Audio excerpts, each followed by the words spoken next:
What is a psychodramatist? A psychodramatist is basically based in action. So what I mean by action is show me your story, don't tell me your story. If you show it to me and we actually see it and we're working with it within the actual real story, we can get things done. We can move forward. Because we're not working with a script. We're not working with a hypothetical, because my hypotheticals aren't somebody else's story, right? I don't know your story with your daughter. I don't know your story with your son. I can only give you a hypothetical. That doesn't help. I don't think it helps. And I don't use scripts either. Because scripts, after a while, the person you're talking to doesn't have the same script. And then when your script runs out, you're like searching, like, uh-oh.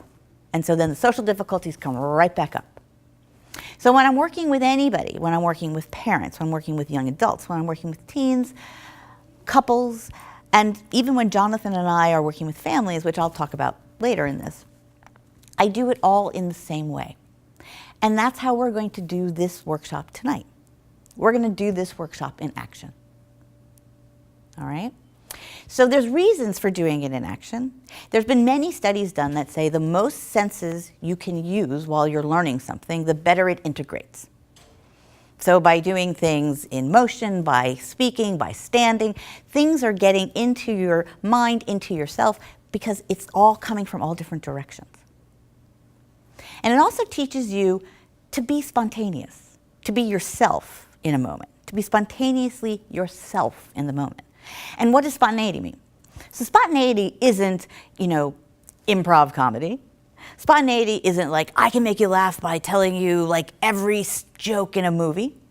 Spontaneity is being good enough. Good enough in the moment is true spontaneity. Because when your anxiety is very, very high, your spontaneity is very, very low. So you can't be present. And you can't really be present with anybody. So if you're thinking about working with your teen and you're thinking about how do I have better communication with my teenager, you need to be spontaneous as well.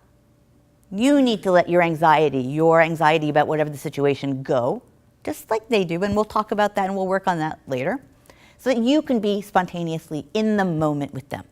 That's something that we as parents always forget.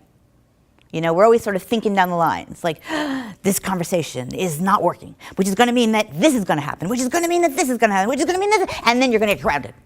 That's going to be it. It's going to end badly for everybody. So what we're going to do tonight is we're going to figure out what communication